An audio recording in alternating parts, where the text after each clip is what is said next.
नमस्कार दोस्तों, आपका स्वागत है मेरे YouTube चैनल में। दोस्तों, अभी जो वैकेंसी आई है वो है IBPS क्लर्क की भर्ती है। इससे पहले IBPS RRB का मैंने जो वीडियो बनाया था, आप लोगों को काफ़ी पसंद आया। मैंने जो इसमें जानकारी दी आपको कि कितनी वैकेंसी हैं और आपको कैसे तैयारी करनी है, कौन से टीचर से आपको तैयारी करनी है, वो भी मैंने आपको बताया था। आगे के वीडियो में बनाऊंगा, उनमें आपको मैं बता दूंगा कि तैयारी करनी कैसे है। बाकी आप अपनी तैयारी कंटिन्यू रखें और IBPS RRB हो या फिर क्लर्क हो या SBI जूनियर एसोसिएट हो, इन सभी यानी कोई भी बैंकिंग और इंश्योरेंस के जो एग्जाम हैं उनकी तैयारी के लिए एक ही कोचिंग से आपका काम चल जाएगा। अलग अलग कोचिंग नहीं अटेंड करना है, ठीक है।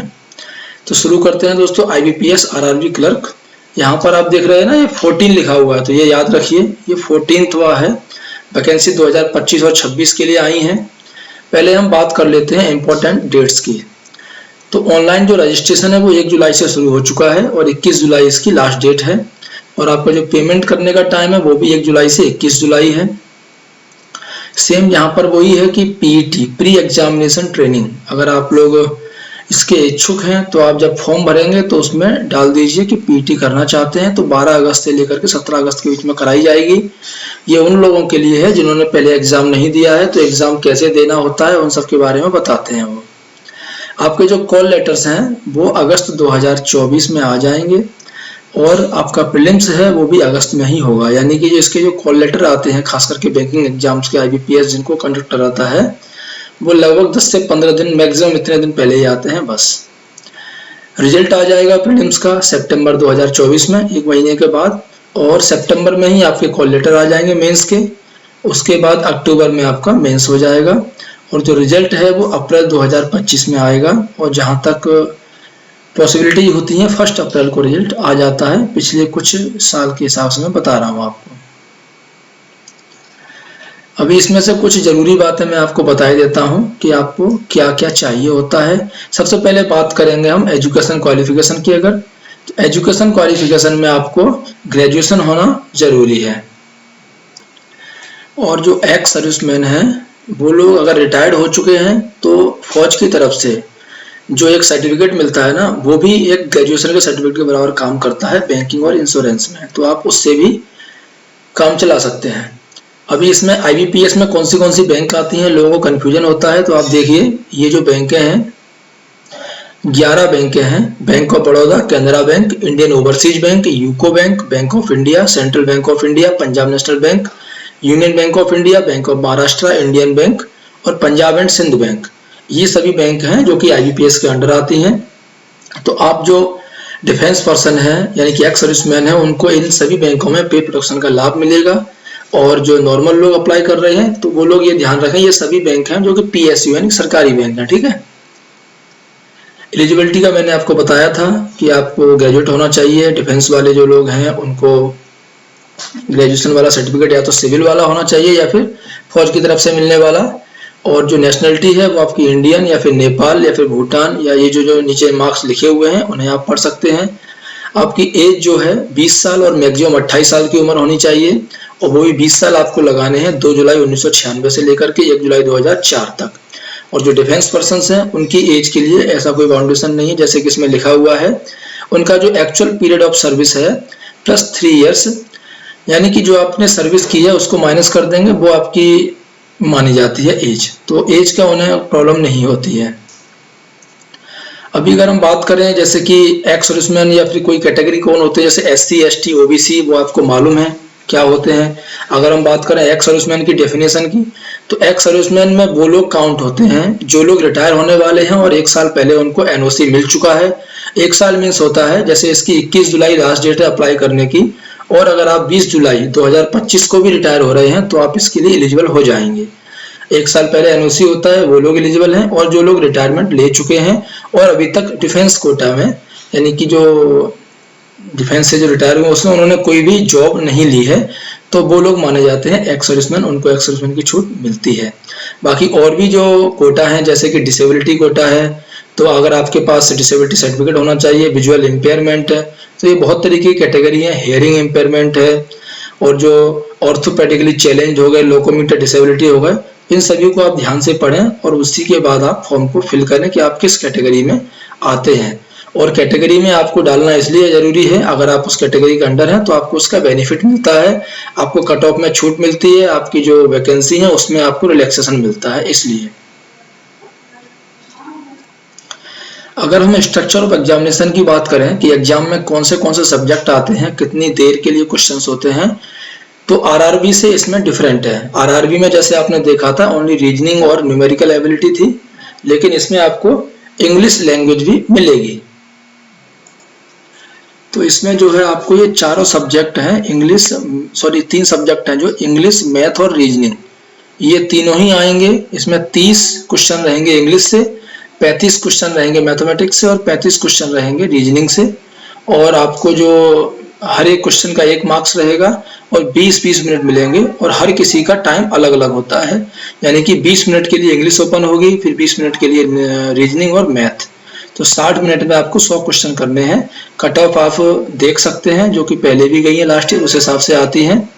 और अगर हम बात करें मेंस एग्जाम की, दोनों ही एग्जाम ऑब्जेक्टिव में होंगे, तो आपको इसमें कोई प्रॉब्लम नहीं रहेगी, बस आपको आंसर को टिक करना है अपने अनुसार। मेंस में आपको 4 जो सब्जेक्ट मिलेंगे, पहला रहेगा जनरल अवेयरनेस या फाइनेंशियल अवेयरनेस, जनरल इंग्लिश, यहाँ पर हिंदी वाला कोई भी ऑप्शन नहीं रहेगा इसमें, और रीजनिंग और क्वांट यानी कि मैथमेटिक्स। यहाँ पे जो जनरल अवेयरनेस है, रीजनिंग और क्वांट है, उनमें 50-50 क्वेश्चन रहेंगे। रीजनिंग के 50 क्वेश्चन 60 नंबर के रहेंगे, इंग्लिश में 40 क्वेश्चन 40 नंबर के रहेंगे। और उसी तरीके से जीएस के लिए आपको जनरल अवेयरनेस के लिए 35 मिनट मिलेंगे, इंग्लिश के लिए 35 मिनट, रीजनिंग के लिए 45 मिनट और मैथ के लिए 45 मिनट। टोटल 160 मिनट में आपको 200 क्वेश्चन करने हैं। और इसमें स्टेट वाइज कट ऑफ रहती है, स्टेट वाइज आपको अप्लाई करना होता है। कट ऑफ की मैं जो बताऊंगा आपको अगले किसी वीडियो में कि किस तरीके से कट ऑफ जाती है और कहाँ पे कम और ज़्यादा जाती है। अगर आप मीडियम ऑफ एग्जामिनेशन देखेंगे तो मैक्सिमम एग्जामिनेशन जो है वो इंग्लिश और हिंदी में तो आता ही आता है। बाकी जैसे कुछ स्टेट हैं जैसे कि आंध्र प्रदेश है, आसाम है, तो वहाँ की जो लोकल लैंग्वेज है वो भी ऐड हो जाती है, तेलुगु है, असमीज है, गुजराती, मराठी, तो ये सब चीज़ें उनमें ऐड होती रहती हैं। बाकी आपको जिस भी स्टेट से आपको एग्जाम देना है, आपको वहाँ की लैंग्वेज पक्का आनी चाहिए, लिखना भी और पढ़ना भी, क्योंकि आपका एक लैंग्वेज टेस्ट भी होता है सिलेक्शन होने के बाद। अगर वहाँ पर आपको नहीं आप उसको पास कर पाए तो आपका रिटन एग्जाम पास होने के बाद भी आप फेल माने जाएंगे। माइनस मार्किंग इसमें होती है 0.25 मार्क्स की, यानी कि आपका अगर एक क्वेश्चन गलत हो गया तो आपका 1/4 नंबर कट हो जाएगा। एग्जामिनेशन सेंटर, आप जिस स्टेट से अप्लाई करेंगे उसी स्टेट में आपका एग्जामिनेशन सेंटर होगा, आपको उसी स्टेट से एग्जाम देना होगा। ऐसा नहीं है कि आपने अप्लाई किया यूपी से और आप दिल्ली में एग्जाम दे लें, तो वो नहीं हो पाएगा, क्योंकि आपको उसी स्टेट में एग्जाम सेंटर भी चूज करना होगा।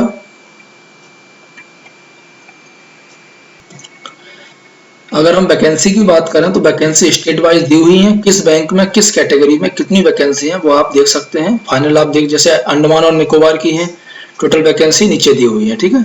उसी तरीके से आंध्र प्रदेश है, अरुणाचल प्रदेश है, आप अपने स्टेट की वैकेंसी यहाँ पर देख सकते हैं, या फिर जिस भी स्टेट से आप अप्लाई करना चाहते हैं वहाँ पर देख सकते हैं। यहाँ पर 2 कैटेगरी है, जैसे ईएसएम और डीईएसएम। डी मीन्स डिसेबल होते हैं और ईएसएम मीन्स नॉर्मल जो एक्स सर्विसमैन होते हैं।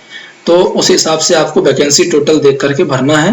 और जैसे कि एक सबसे बड़ा डाउट होता है कि एक्स सर्विसमैन में भी कैटेगरी जो होती है कि जनरल, एससी, एसटी, ओबीसी, वो लिख के जरूर आता है, लेकिन कट ऑफ में कोई भी उससे डिफरेंस नहीं रहता है। इसमें जहां पर भी आपको दिख रहा है, जैसे यूको बैंक के आगे लिखा है एनआर, यहाँ पे एनआर लिखा है, मतलब ये है अभी नॉट रिपोर्टेड, अभी तक रिपोर्ट नहीं किया। जहां पर 0 वैकेंसी लिखा है, यहाँ पर आप समझिए कि 99% चांस है कि वैकेंसी अब इंक्रीज नहीं होगी। लेकिन एनआर लिखा है मतलब वैकेंसी आगे बैंक जब रिपोर्ट करेगी आपके रिजल्ट आने तक, ना कि अभी 1 अप्रैल तक कभी भी ये बैंक रिपोर्ट कर सकती है और आपकी वैकेंसी कुछ ना कुछ जरूर बढ़ेंगी। तो इसीलिए वैकेंसी को अगर एनआर लिखा हुआ है तो कुछ बढ़ के ही मान के चलें, और जिस भी स्टेट से अप्लाई करें उसी हिसाब से तैयारी आप रखें, क्योंकि स्टेट वाइज जो कट ऑफ है वो भी ऊपर नीचे होती रहती है। तो दोस्तों इस तरीके से आप जब इसका एप्लीकेशन फॉर्म जब फिलअप करेंगे, फिलअप करने के बाद इसमें एक और सबसे जो इम्पोर्टेंट चीज़ आएगी वो है कंप्यूटर सर्टिफिकेट। कंप्यूटर के लिए आपको, जैसे कि या तो आपके पास 10th में या 12th में या ग्रेजुएशन में कोई कंप्यूटर एक मेन सब्जेक्ट होना चाहिए, तो आपको कंप्यूटर का कोई सेपरेट सर्टिफिकेट की जरूरत नहीं है, अदरवाइज आपको कोई भी सर्टिफिकेट लेना होगा। और कंप्यूटर सर्टिफिकेट के लिए मैं आपको सजेस्ट करता हूँ, जैसे कि CCC का एग्जाम होता है, CCC, तो CCC का एग्जाम है जो कि गवर्नमेंट सर्टिफाइड है, उसके एग्जाम के लिए आप फॉर्म अभी इसी के साथ में फिल कर सकते हैं एक अलग वेबसाइट से, और उसके जो एग्जाम होंगे 2-3 महीने में हो जाते हैं। जब तक आप इसका एग्जाम क्लियर करेंगे उसका सर्टिफिकेट आपके हाथ में आ जाएगा। थोड़ी सी तैयारी में वो क्लियर हो जाता है 50% मार्क्स में, तो आप उसे भी दे सकते हैं। या फिर आपके पास कोई भी ऐसा डिप्लोमा है जो कि ऑथराइज है गवर्नमेंट से, तो आप उसे भी मान सकते हैं। लेकिन आपको इसमें कंप्यूटर सर्टिफिकेट प्रोवाइड करवाना ही पड़ेगा, और जो कि मैंडेटरी है जब आप DV जाएंगे यानी कि डॉक्यूमेंट वेरिफिकेशन के लिए। अगर आपके पास कंप्यूटर सर्टिफिकेट नहीं है या फिर है तो ऑथराइज नहीं है, तो आपको प्रॉब्लम हो जाएगी और वो डिस्क्वालीफाई भी कर सकते हैं। इसलिए कंप्यूटर सर्टिफिकेट रेडी रखें, और जो भी सर्टिफिकेट आपने प्रोवाइड करे हैं आपने एप्लीकेशन के टाइम में वो सभी रेडी रखें। आपने जो फोटो लगाया है स्कैन करके, उस फोटो की बहुत सारी कॉपी बना लें, ये लास्ट तक काम आएंगे। बाकी इसके अलावा जो भी जानकारी है कि आपको इसकी प्रिपरेशन कैसे करनी है वो मैं आपको अगले वीडियो में बताऊंगा, और किन टीचर्स से करनी है वो मैंने आपको एक वीडियो ऑलरेडी बनाया हुआ है, आप मेरे चैनल पर देख सकते हैं, तो आपको मालूम चल जाएगा। फिलहाल बैंकिंग की टाइम के सबसे अच्छे टीचर्स हैं वो लोग जो कि मैंने वीडियो में आपको बताया। उसकी लिंक मैं नीचे आपको डिस्क्रिप्शन बॉक्स में डाल दूंगा, तो वहां से आप इसे देख सकते हैं। धन्यवाद दोस्तों।